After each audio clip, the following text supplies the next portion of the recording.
The biggest advantage, and I think you're probably familiar with this, is the great enthusiasm that they have for what we want to do. And like most of the faculty people here, I've worked in other newsrooms that didn't have a student staff, and so the sort of just phoning it in there for the paycheck mentality doesn't exist here. And so that's certainly the biggest advantage. Beyond that, just from a logistical point of view, large numbers of people who are able to go out and cover stories,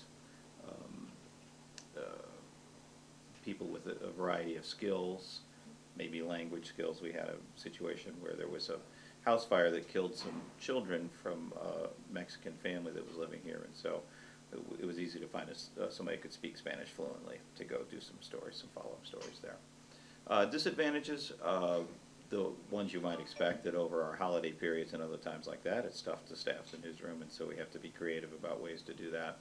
The fact that almost everybody's a beginner, and because of the shifts that they work, if you work Monday, you don't work Tuesday, Wednesday, Thursday, or Friday most of the time. So following up on a story, you have to start from scratch with putting that together, and it makes things look disjointed sometimes related to that. Those would be the main ones that never change over time. Yeah, so they're pretty consistent. We feel like they're trained for any sort of journalism job from there that uses sound and words and video to tell stories. So the uncertainty in broadcast television doesn't scare us that much, because there's always someone out there who will want to tell stories that way. And as I've said to more than one person, you don't really have to work for a television station to be a TV reporter. And in fact, who knows, 5 years, 10 years, probably won't be that many TV stations, maybe not 5, but that are traditional like this. And if you work for, again, people laugh when I say this, but Walmart should run its own television, because then it would have its advertising platform and could have the entertainment platform as well, and news. So if you worked for Walmart and told video stories that were played out to people's homes, would it really matter? Probably not. So in that sense, the economic uncertainty is not as scary as it could be. Ownership question, I don't think the current ownership model can last forever, and the current sort of bricks and mortar TV station model can last that much longer. That the advertising revenue that we saw go away in this recession that we have now, most of it won't come back, or some of it won't come back, and it's not going to get back to where it was. We've passed the high water mark, I think, for advertising supported local TV.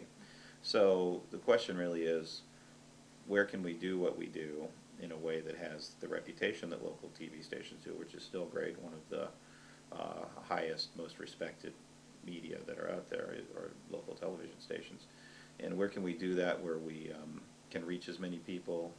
Probably nowhere to reach as many, but we can reach greater numbers of people if there's some organized effort to do that. And a lot of that depends on delivery through cable, through internet, and the other ways that we'll do that. So that's really what we have to figure out, and no one's figured that out yet, how to make that work and how to pay for it exactly. I think so. I think we, because of the way the station operates, because of the market that we're in, because of the sort of long-term economic planning that the station's done, as TV stations start to go dark, and I think they will, we'll probably be one of the last ones that do, because we're probably in a position to maintain what we do here longer than anything else. So it'll keep this bricks and mortar operation going while there's a chance for the business and the industry to figure out where everything else is going, and then we could transition into that.